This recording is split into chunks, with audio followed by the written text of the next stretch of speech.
Rebroadcast. In that moment, I was embracing all of what he was. And you talked before about unconditional love. When we talk about unconditional love, it's not just loving the beautiful, pleasurable, joyous, happy moments of life. That's love.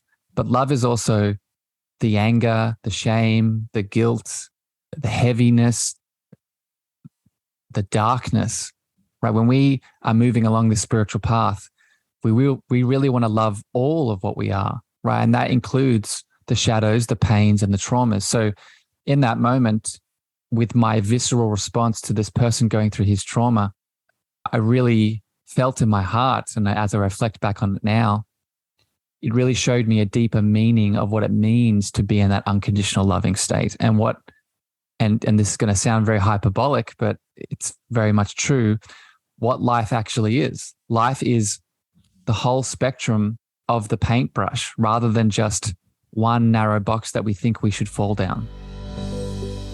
Welcome, beautiful beings, to season 2 of the Cosmic Love Antenna podcast with your host, Harrison Ma. This podcast sets the loving intention of creating the mystical space needed to pull back the layers restricting health, alignment, and love. Now let's walk you home to your cosmic spiritual heart space. Today you found yourself on an extra special rebroadcast episode where I am shooting you full of a bit more love from my heart space to yours. This episode was recorded on the Social Psychic Radio with the beautiful Jason Zuk, where he interviewed me for some deeper reflections. We talked a lot about spiritual healing in general, spiritual awakening, my spiritual journey. We talked about my most profound spiritual moment. We talked about the deeper spiritual questions that sort of move through us and we're always asking, and so much more. So I hope you enjoyed this today. Remember, if you did, definitely go check out Jason's show, the Social Psychic Radio. Share this episode out, leave a review, do all the things. But know I love you unconditionally. Strap in, get comfortable, and enjoy the love.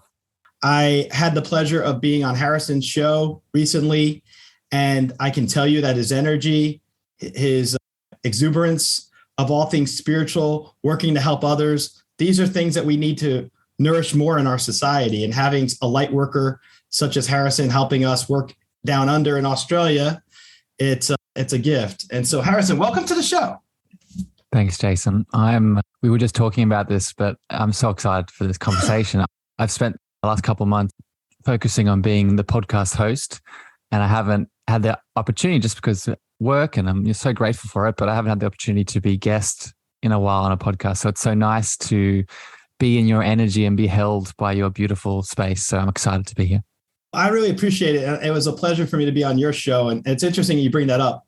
I noticed that the more shows I go on as a guest to talk about my story and my message, and then being able to have you like on my show to do the same, I feel like we blend our audiences together. Yeah. And we give each other an opportunity to really like do some great work by combining forces and sharing our perspectives. Yeah. And hopefully the main goal I have with this interview today, just like anyone I do, is to let our audience get to know you better and give you a chance to share your personal story and your details, because I think you have a very compelling story. And I wanted to ask you my first question, because I know you're in Australia. Where are you in Australia right now? So for people that are maybe haven't been, or because I know a lot of my audience, for example, are in the US. And when I explain Australia, it's like that thing that's on the other side of the world with the crocodile hunter, and that's about it. So I live on the East Coast, and I'm in between Sydney and Brisbane. So if people know Byron Bay and the furthest east point of Australia, that's where I live. I told you when we were on your show, I said I'd been to Australia in 2011. It was on my bucket list. I went for 3 weeks in May of 2011, right before, I guess it's your winter. And your winter, it's such a beautiful place with 20 million amazing individuals who were very receptive to me during my visit. I got a chance to stay in Sydney for 2 weeks and then travel from Brisbane up to Cairns. I did miss the Great Barrier Reef by about a half hour, so I knew I had to return at some point in the future. But now you have an excuse. Now you have an excuse to come back, sir. Absolutely. I loved Australia. I still love Australia. So anyone who's down under, I love being able to share on my show. I will say that one of the most interesting things from my vantage point, being an American visiting in Australia, was how you guys have some unique abbreviations. I remember I was on Bondi Beach and I was asking one of the lifeguards a question and they said, "Oh, just DeSalvo." And I was like, "What? DeSalvo?" And I found out that meant afternoon. And I'm like, how is that abbreviated as afternoon? But I loved it. And then there was that other stuff, the food. There's some stuff you dip stuff in and it's like bitter tasting.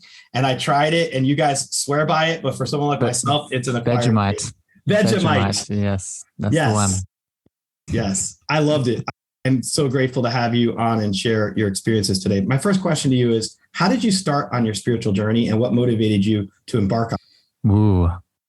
So I appreciate the question, my friend. And it's actually something I've been analyzing more recently because, as we discussed, I think these past experiences, while the most important moment is the present one that we're in right now, our past experiences pull us to the audience, to the souls, to the beings that we need to be in, because that's how we relate to people based off the things that we've done. So I can definitely point to a couple of different situations, but the biggest one, I think, in terms of what activated the awakening that I'm on now and the things that I do in the world through my business, through my podcast, I actually started, funnily enough, in your country.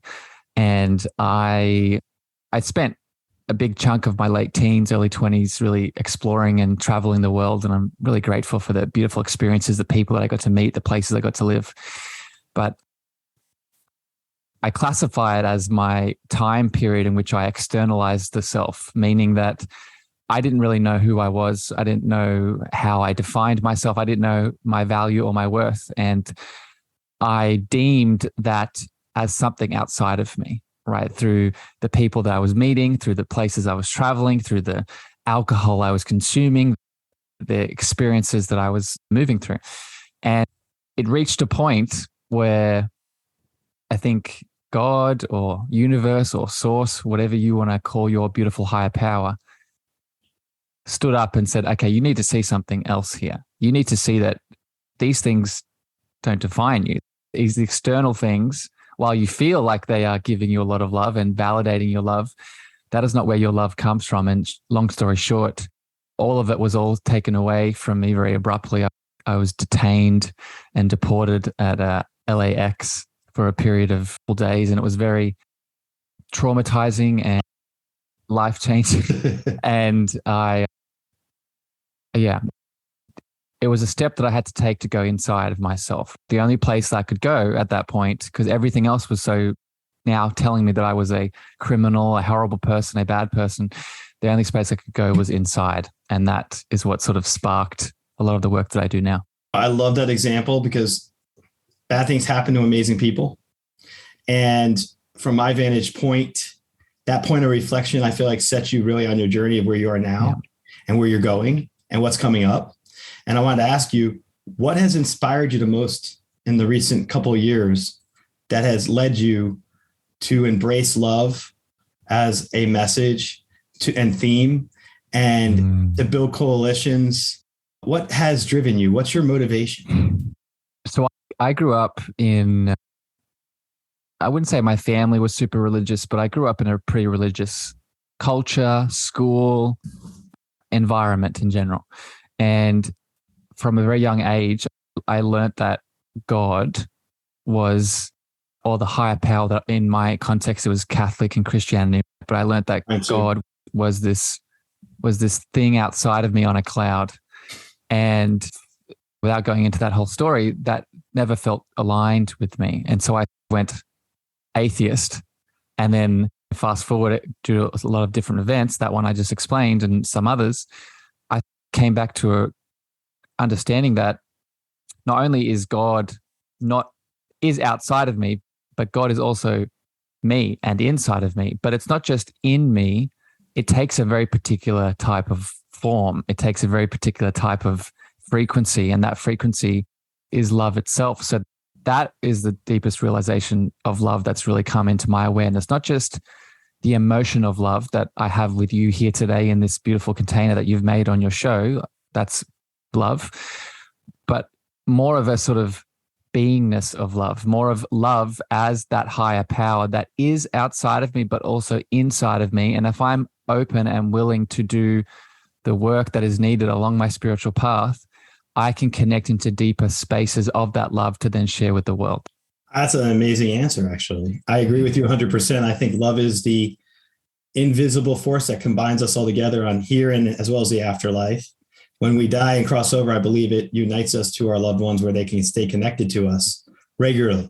And so when you gave that answer just now, that really resonated with me. Mm-hmm. And I think unconditional love, while we challenge ourselves to attain it, it's everywhere. Yeah. And we just have to learn to allow ourselves to be vulnerable to it, to express it, to receive it. So many people who challenge themselves with self-love have a hard time loving themselves because of prior traumas, or if it's verbal abuse or physical abuse or whatever it is, low self-esteem. And I feel like if so many people are able to learn that love is unlimited, it doesn't cost anything but your time and energy and effort and focus and your ability to allow yourself to open up, let your walls down, to be vulnerable to one another and take those risks, live outside your comfort zone, kind of like you mentioned a little with traveling. We can all discover how powerful love is in our lives. And the beauty of it is, and that's why I always talk about pay it forward. The more you can love and express your love, the more you'll see it in your life, I believe. I think it's a reciprocal thing. The more we can express our love for each other and our love for ourselves, it becomes unbounded. And I think there's an invisible hand that the universe has around us to fill in that void that we sometimes haunt ourselves with. And for anyone in our audience who thinks they're alone, I'm going to challenge you and tell you, you're not alone. I've dealt with being alone during the pandemic. I have 2 parents, but I know I'm not alone. The realization of all the spiritual synchronicities in my life have been powerful and enormous at best. I want to ask you from your vantage point, have you had an awareness of synchronicity in your life and how it's helped you with your own spiritual awakening and your own path? And if so, could you share that with our audience? Yeah. So let me go back super quick because I just want to hit on something that you were just saying around going through those layers of love. And I think it connects into the synchronicities that you were just asking. I had a guest come on the show a couple of weeks ago, and much like you, I get powerful beings that channel and show their intuitive gifts. And she channeled some guides into the show and was expressing what they wanted to say. And they said a lot of beautiful things, but one of the things that they expressed on the show, I asked them, how do they define love? And they went into this big, beautiful description, but they made the point that us as humans, we need to start just expressing love for each other more, not just the romantic and relational love, just love as a state of being. That if we can, how we start to move through those layers is just telling people that we love them, that there's no expectation. There's no, if I say I love you to Jason, that doesn't mean we're going to get into a relationship right now. It just means that is me expressing my love. And that's what pulls through those layers. So I want to plant that seed for people that when we say love here, as Jason is beautifully highlighting, it's more than just sometimes that fear that we have of, oh, I'm going to get in a relationship if I say that with someone. But going back to your question of where the synchronicities have come into my life, to be honest, it's where I've started to embrace more of this spiritual side. Spirituality isn't, as you see in the recording, I'm here on my bed and my meditation pillows in the background. And I'm not just in my spiritual nature when I'm here. Spirituality is going into a deeper layer of life in general. So I've noticed that when I am open to that, whether it's here with you, whether it's on my podcast, whether it's in my coaching, whether it's on social media, when I open my heart, which is where that spiritual being spends a lot of its time in any situation that I'm in, that's when I'm open to receiving the synchronicities. That's when the channels come in. That's when the guides step forward, because like you said, they speak that language of mystical love too. And when we make the choice to be open to it, they go all in. Absolutely. 100%. I find refreshing your ability to have the courage to be vulnerable, because that's a power. People don't realize that. So many people get hung up by, well, if I express myself and if I say, after I had my cancer a couple of years ago, I started telling my college friends. I was in a fraternity in college, and my college friends remember me when I was 18 to 22. And I was very uptight trying to get into law school. I ran a lot of organizations. I was very stoic back then. And after having my cancer and seeing like what could happen in my life where things could change quickly, I started to tell people who are important to me, I love them. It doesn't matter, male, female. I just express that love because I feel it's needed, for one. And two, I don't ever want to have a regret. When you work as a psychic medium, I shouldn't say work because it's more my passion, but when you do the spiritual work, that we're here to learn and we're ascending after our bodies give way and we move to the next spot, we ascend. I don't call it death. So when you have that mindset to know that we don't cease to be, it's like our time on this planet is precious and obviously has a finite time frame to it. So by being able to express love to those who I resonate with and who really mesh with me, I just think it's a superpower in and of its own. It's like forgiveness, the power of forgiveness. When you can forgive others for things that you feel like you were hurt by and let that go finally, those things go hand in hand. And I appreciate, it's refreshing that you're with your message on your platform. And I see that you do live events on LinkedIn, I believe. I've seen you on LinkedIn and I think Instagram. Even. Clubhouse. I just spent a lot of time on Clubhouse too. Share with our audience what those are for you and what motivated you to start doing those events online and how you found it's transformed your ability to express yourself to your audience. Ooh, good question. So just a bit of context. So what Jason is referring to is, so I spent a lot of time on Instagram and lives, but LinkedIn a little bit. Most of my sort of live appearances online at the moment started and continue with the Clubhouse platform. If people have heard of it, I would recommend, if you haven't, lean into it. It's a beautiful space. And how it's really started to expand me is through the power of the voice. And I have many things I could say about the voice and what it allows us to do. You were just talking about being vulnerable. I teach a lot about the chakra centers and the energy centers, and there is a reason that the throat is on top of the heart, right? It's because the throat is the space in which our love gets to meet the world through the voice, through the words that we speak. And a lot of us, you talked about the pains and the traumas that restrict us from sharing our love with the world. Most of us have a lot of pains and traumas from either childhood or ancestral elements or past lives that restrict that throat center. So when we go to speak, a lot of us want to express and want to say the thing and want to be vulnerable and want to share our message with the world. But then we have all of these traumas, these pains, these challenges from the past that come up and they sabotage us. They make us feel like, oh, are we going to be ostracized? Are we going to be rejected? Are we going to be abandoned? Am I not worthy? Am I not valuable? And for me, what I've really come to learn is being on these platforms, specifically Clubhouse, and sharing my message about what I do in the world and connecting to people.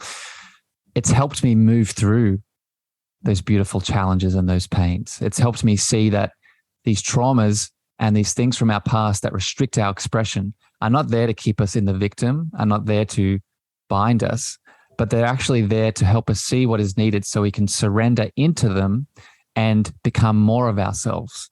I've noticed that when I've shared my voice in public forums and live forums like Clubhouse, not only was I not abandoned, was I not victimized, was I not ostracized from the tribe, all these fears that come up, I was actually embraced more.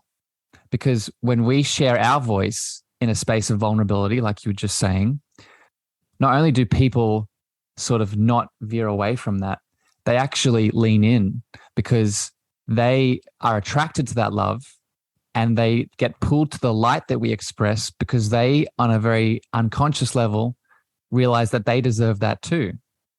So just to summarize, using my voice in these public forums has really allowed me to pull back the personas that restrict what the message is and what the love is and what the light is that I deserve to express to the world. Like peeling back the onion, being able to get to the core of who we are and eliminating the bravado and the mask so that we could be real with who we are and not be afraid to show that. Yeah. And I know you have probably a lot of mystical, spiritual listeners. It's moving through those layers of the ego, right? Because the ego, and we need to love it. We don't want to kill it. We don't want to victimize it, but we want to see that the ego is there to keep us in separation. That is its purpose. But we don't have to suppress and ignore that. We can see it and we can surrender into it to get to that spiritual being, that love that lives in that heart space. We always have that choice. Absolutely. I want to ask you this. I'll go first so I don't put you on the spot. I'm going to ask you, what has been the most significant spiritual experience of your life and why? And I'll share with you that it was when my grandfather passed away in 2004. I had orbs of light come into my hotel room where I was. Unconditional love washed over me. And from that point on, I started living a more spiritual life than ever before when I realized I was a medium. And I want to ask you, from your vantage point, if you feel comfortable sharing, what was your most significant positive spiritual experience and why? All right. So I would say a few come to mind, but the one that's coming up in the moment is, it's funny, there's kind of resistance around this because I know this is such a hot topic at the moment. And I think we need to talk about what I'm about to talk about with a very balanced perspective, but maybe my story will highlight that. So 3 years ago, actually right at the start of the pandemic, just before it started, I was part of a plant medicine ceremony. And many spiritual things happened in that event, as you would imagine.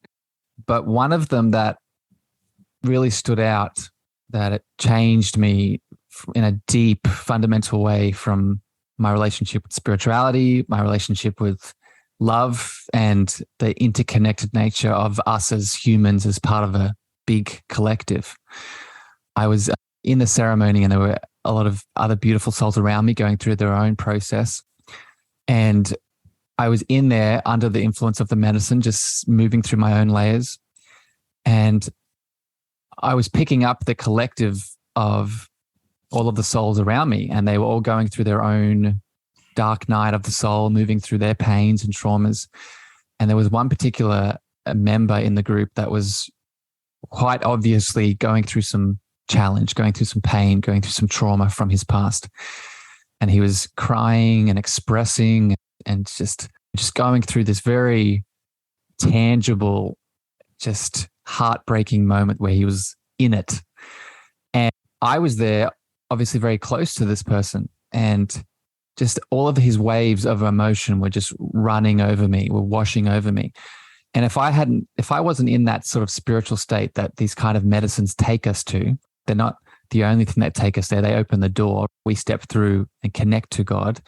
Because I was in that state, I saw all of this pain, all of this emotion, all this expression. I didn't see it as something to look away from. I didn't see it as something as, oh, this is too much. This is horrible. This is something disastrous. I actually was in his energy and I was crying. I was expressing, and I had a smile on my face. And after some deep reflection, just to wrap this here and explain the summary of this, in that moment, I was embracing all of what he was. And you talked before about unconditional love. When we talk about unconditional love, it's not just loving the beautiful, pleasurable, joyous, happy moments of life. That's love. But love is also the anger, the shame, the guilt, the heaviness, the darkness, right? When we are moving along this spiritual path, we really want to love all of what we are, right? And that includes the shadows, the pains, and the traumas. So in that moment, with my visceral response to this person going through his trauma, I really felt in my heart, and as I reflect back on it now, it really showed me a deeper meaning of what it means to be in that unconditional loving state. And this is going to sound very hyperbolic, but it's very much true, what life actually is. Life is the whole spectrum of the paintbrush rather than just one narrow box that we think we should fall down. I love that. So in other words, you're looking at it from a Gestalt point of view, the whole. I buy into that as well. It resonates well with me that you think about all the loving someone for their flaw. One of the things I did earlier was I meditated. I came up with a post on my Instagram. I said, love your setbacks, love your haters, love your muse. Like I just said, but more importantly, love yourself. I listed a whole bunch of things. And to me, it's synchronistic that we're talking about this right now, because when we go through our down moments, so many people tend to walk away and not want to be bothered to that's when we need help the most. Yes. It's not where we feel disconnected and by ourselves, but to cultivate those connections with one another to help us through trying moments. And I think that's a big reflection of where you're at right now, that you can identify that and see that for yourself. And that's something that I've only recently started realizing myself on my journey. And I believe, just like you, we're all on our own journey.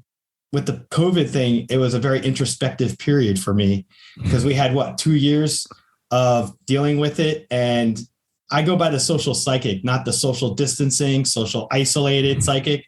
So for me, I'm still getting adjusted to life post where we were to be able to go out more and do things, but I'm very comfortable on my own too. So I've changed and transformed myself.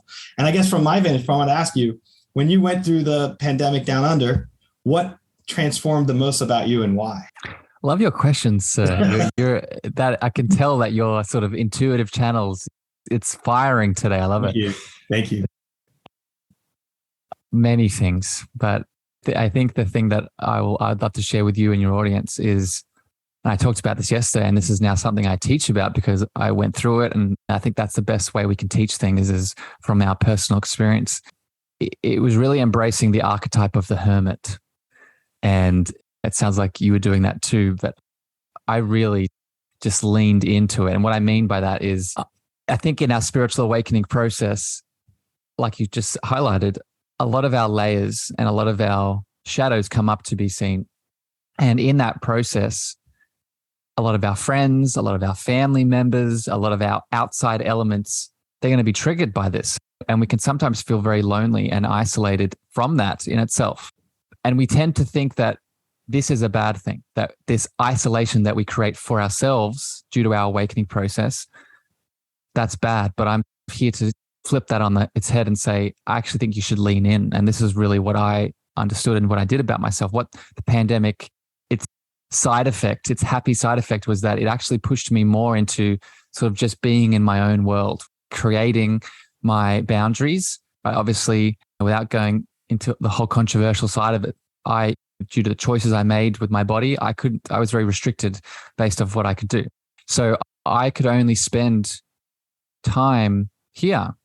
And what that allowed me to do was just a whole lot of inner reflection and inner work and inner sort of self-care, self-love. And because of that, and I'm still in it now, but because of that, I was really able to rise like a phoenix out of the ashes. And and that's where sort of my online coaching business started. That's where my sort of appearances on Clubhouse, like I was just saying, started. That's where the podcast started. It's not a coincidence that all of these beautiful expressions of my love, of my passion, of my purpose happened after I leaned into the archetype of the hermit, where I went inward and put up the boundaries so I could work on myself, so then I could come back out into the world in a higher state of frequency and realize, oh, the world isn't really the way it is. The world, and I'm going to get super spiritual here. I know you're like a Matrix moment.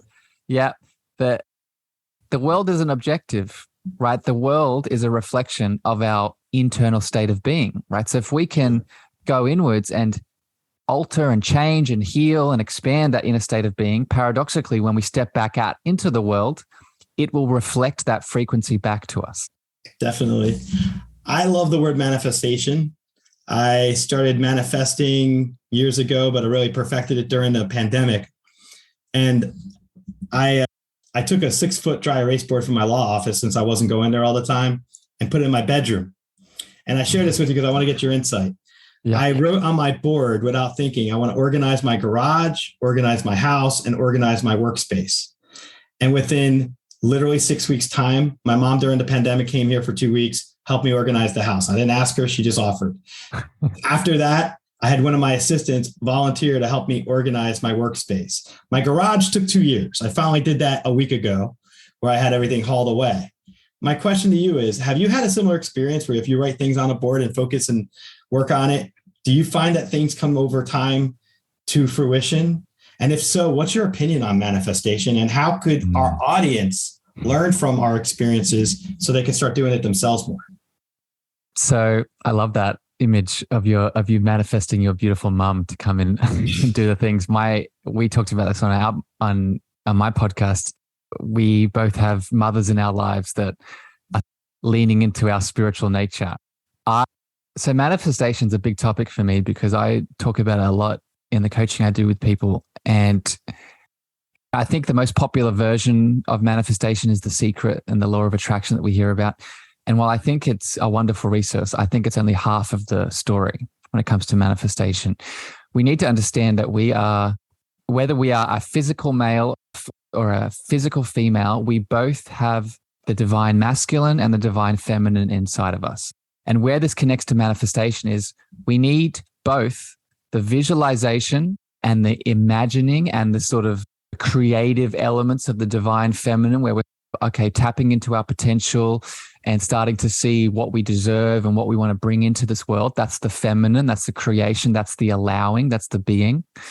But we also need the other side of the coin, which is the divine masculine, which is the inspired action, right? So where I teach and where I think people can miss out on the important step is that to manifest, it's not just the allowing, it's not just the creating, it's not just the visualization, it's also the inspired action that we take with the universe, right? Because we are creative beings and we are always in co-creation with the universe that we live in. So when we manifest, it is a ripple and it is an example of that co-creation with the universe. So we need to take inspired action on the manifestations we wish to bring about. So for example, let me give a very tangible example of this. Let's say that I am trying to manifest more appearances on podcasts because we're doing this right now. I'm imagining in my head, I don't know who it's going to be. I don't know what's going to go on, but I'm imagining the feeling of being on shows and expressing my voice, connecting to like-minded beings. And that's what I want to manifest. The next day, let's say I have a message in my inbox from a beautiful man named Jason Zuk. And he says, Harrison, do you want to have a chat tomorrow? I don't know if I want to be on I don't know if you want to be on my podcast yet, but I just want to have a chat to connect in. That is the point where I need to take inspired action. I don't know if this is what my manifestation is going to be, but I'm probably getting feelings, right? I'm probably getting intuitive hits. And by taking that action of setting up that meeting with you, now I'm allowing the manifestation that's in my mind to drop down into physical reality to be manifested. That's perfect. Great answer.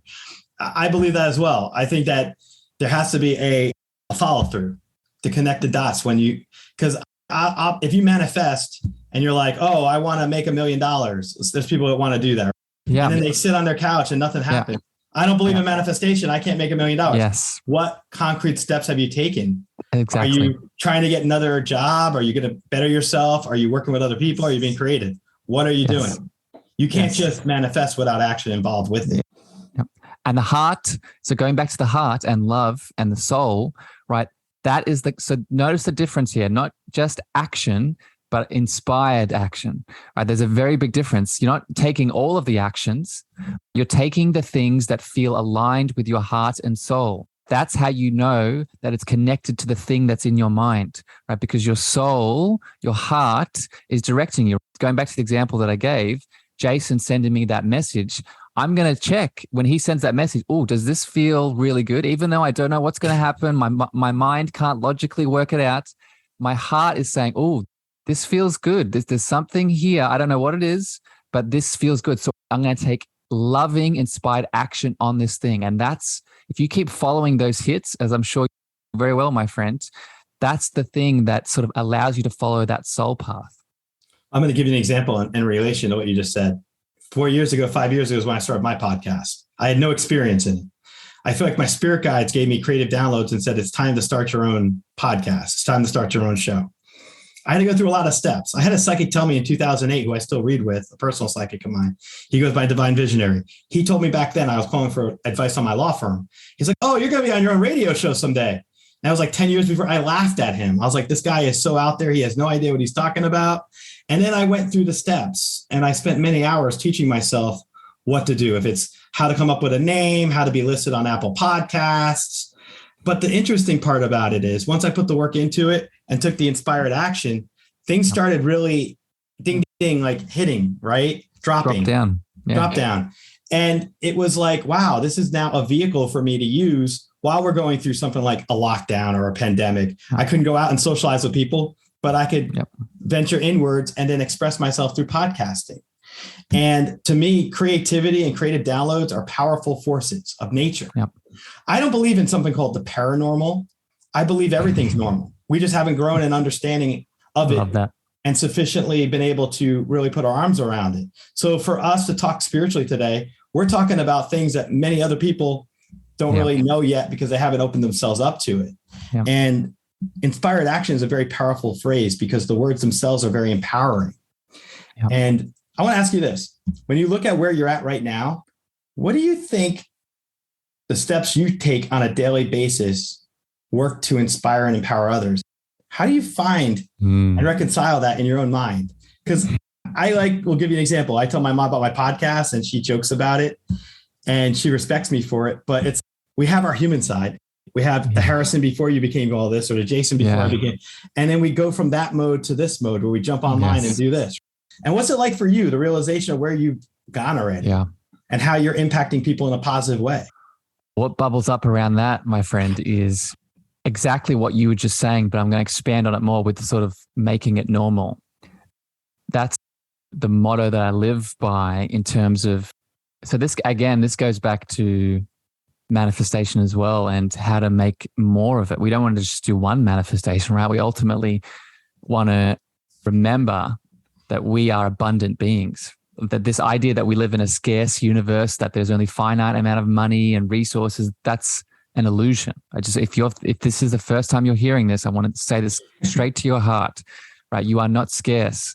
You are the most powerful person in your reality. You have abundance inside of you.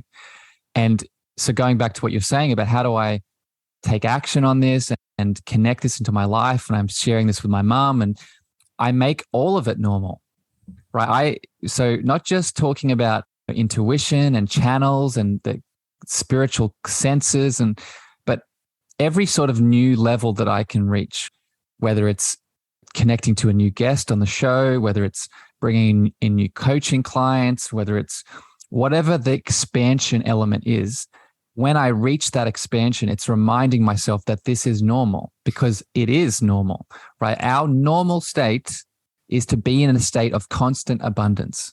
We are here not just as co-creators with the universe, but we're here to co-create with the potential of the universe. And what is the potential of the universe?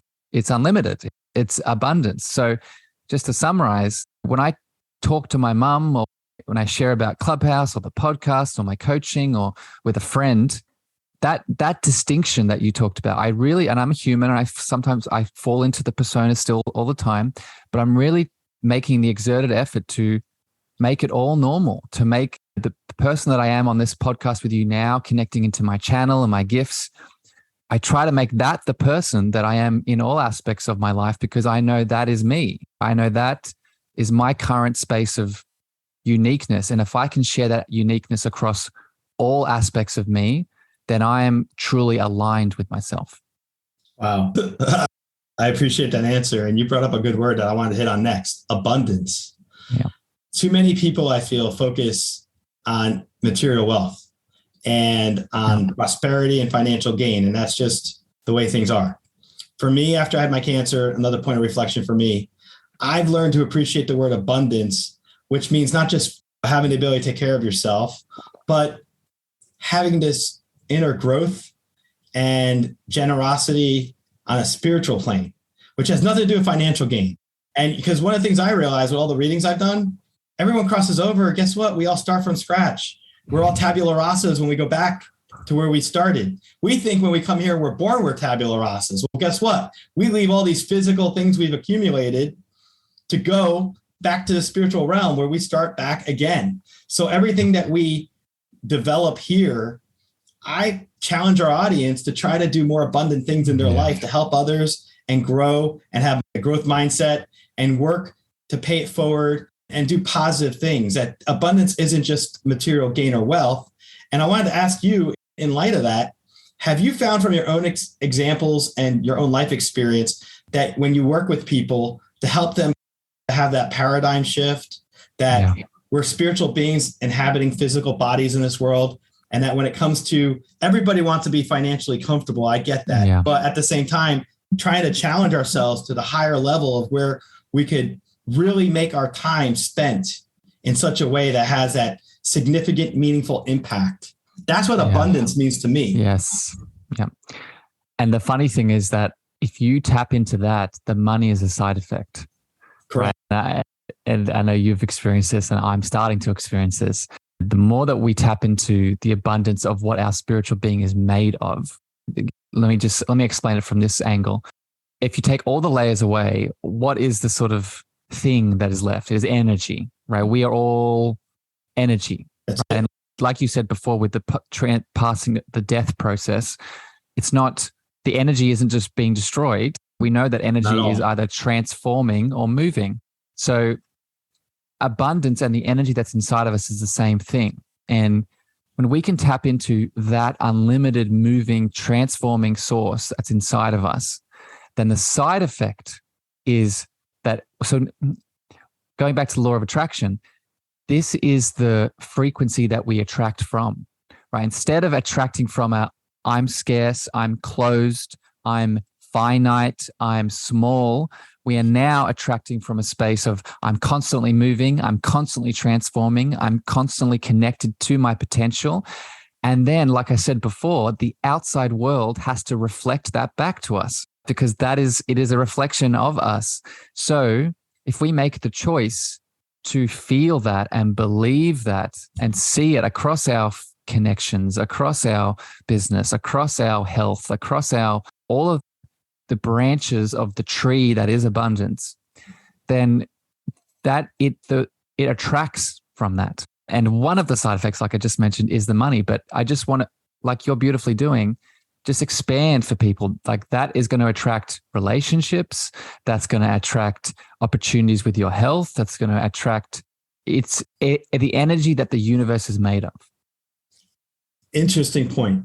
Just recently, there's that new telescope that showed images from, I don't know if you heard about this. We released it in the United States. I'm not quoting this perfectly, but the gist of it is we have this new telescope that's in space 1 million miles from Earth, and it's captured these amazing, brilliant images. And the gist of what the scientists are saying, NASA scientists and others, we're just at the tip of the iceberg of what we're going to discover from these images. And when you talk about the journey that we do inwards, I feel like we are as, I'd say, vast inwards within ourselves as the universe is with galaxies and stars and planets. And that the breadth and depth of who we are inside is unlimited. Yes. And from my vantage point, that's a healing modality. It's the acceptance of knowing that we are infinite beings and that we are connected to a larger fabric of this universe, which is nowhere near what we could even comprehend in our human level. Yes. And I want to ask you from your vantage point, as you've been going on your spiritual journey and working within, have you seen for yourself things that words can't adequately describe if you try to encapsulate it with words, but from the experiences? And I feel like your energy is very chill and you have a peace of mind and an inner peace that you've done a lot of work to create for yourself. And I want to ask if you could share with our audience, what steps you think someone listening to us, for example, if they're struggling through a really challenging moment and they get stressed and they have anxiety, what would you recommend someone like that do to calm themselves? Because you seem very grounded, very calm, very centered. So I'm going to give a simple answer, and I'm going to give a more complex answer, because this is what you just asked me is what I do for a living. As a coach, that is how I support people. And I'm going to give the superficial short and then the deeper complex. So the superficial short is spending time with the breath, spending time in mindfulness, right? Learning to respond instead of react to the world outside of us. That is really what we get caught in, right? When we get triggered by things, right? We get lost in our thoughts and our beliefs. We get lost in the emotions. We're reactionary rather than responding to life. And then the breath itself, what the breath can help us do is help us come back into the body, help us shift into our parasympathetic state, our rest and digest. And that can really help us be calm, be connected, and be present. That's the short answer. If you want something to do right now, It's those two things. However, what I've noticed in my work is we aren't that sort of, I don't want to say simple is not the right word, but it's usually not that easy for a lot of us. Uncomplicated. And, yeah.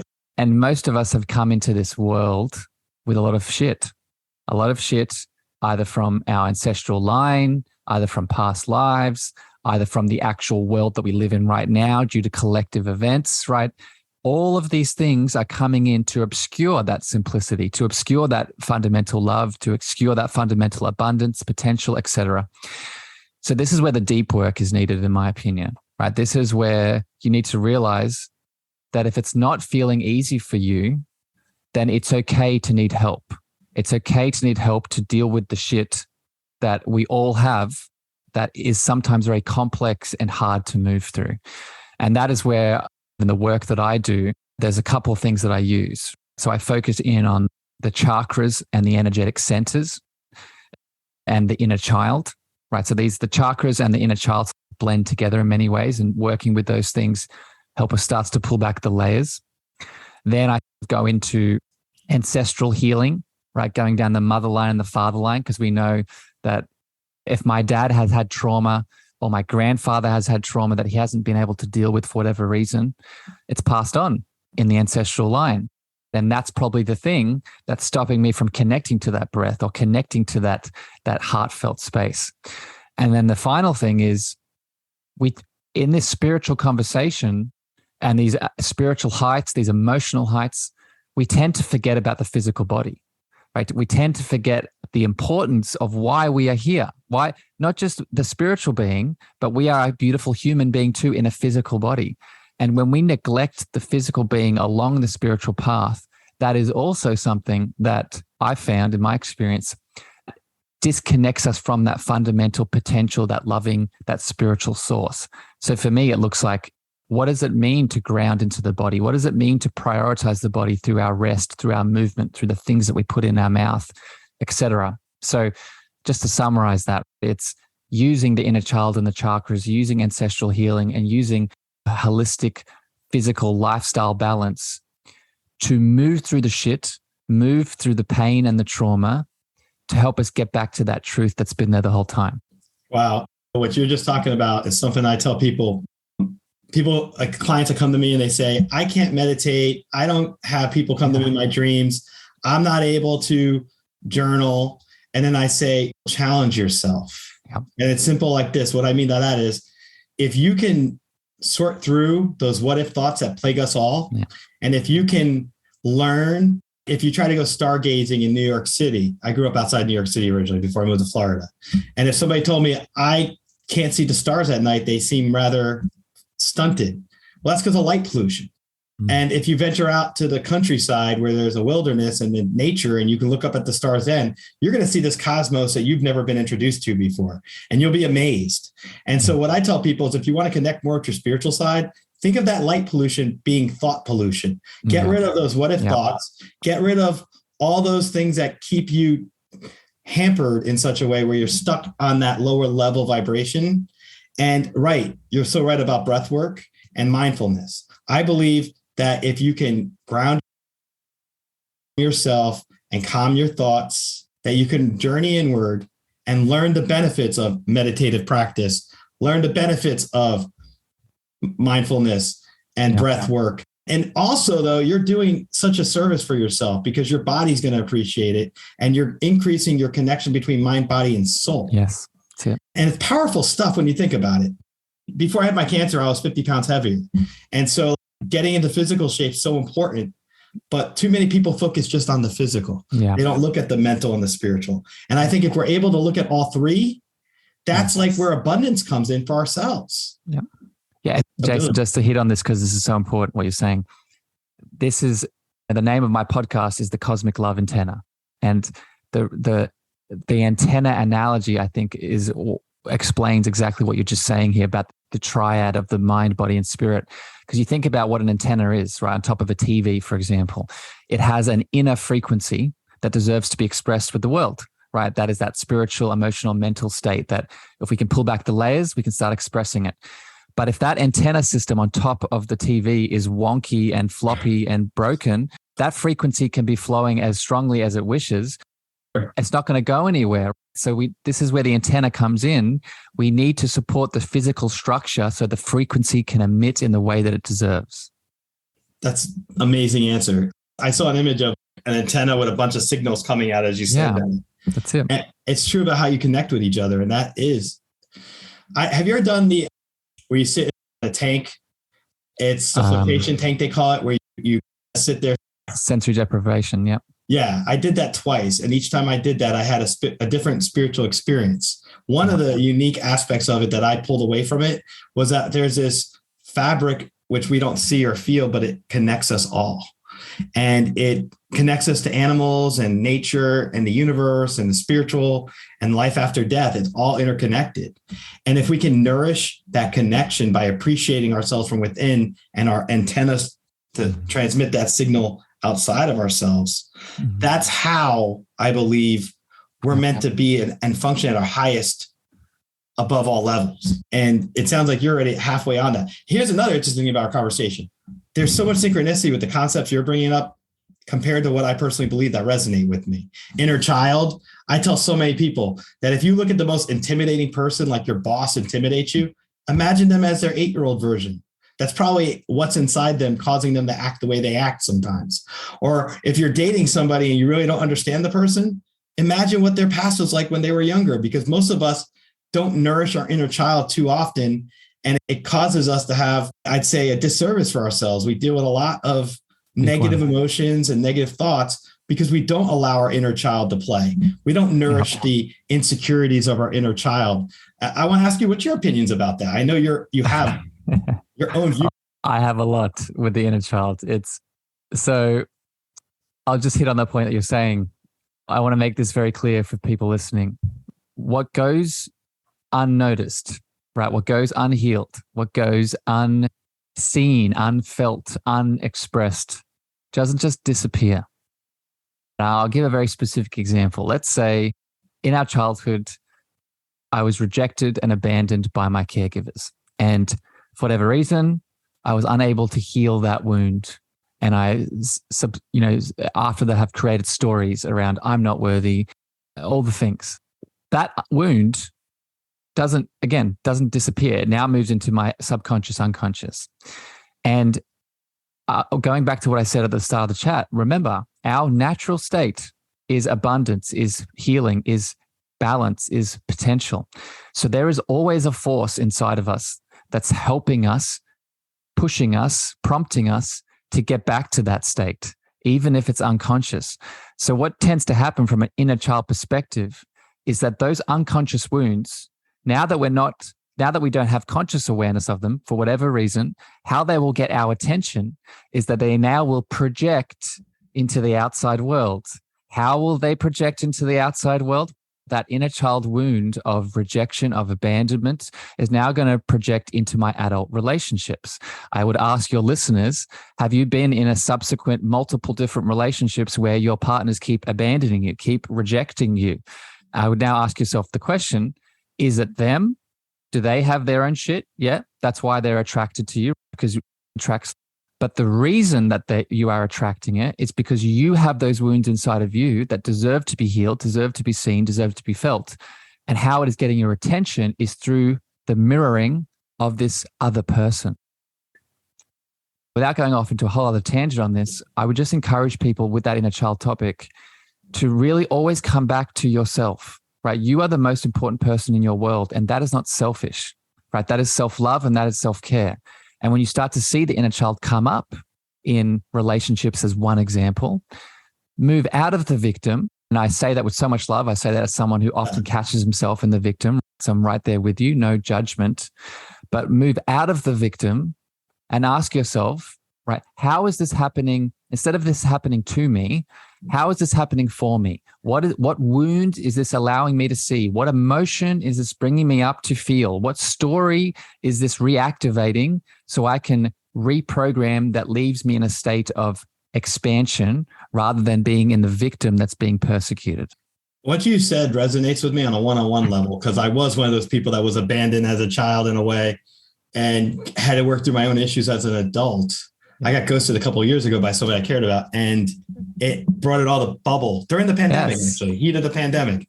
So for the last 2 years, I was like, wow, I didn't realize I was dealing with these issues. Fear of abandonment.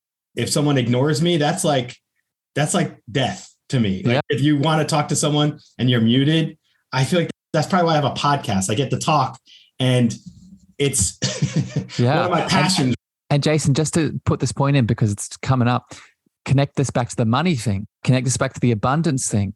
Another way that these wounds show up is in our relationship with money. If you like, this is the big thing in my world at the moment that I'm in this, like everyone, I'm moving through this, and I see clients that come into my world, and right, when they say no for whatever their reason, their beautiful reason is to my services, that same wound that is activated in an intimate relationship is activated, right?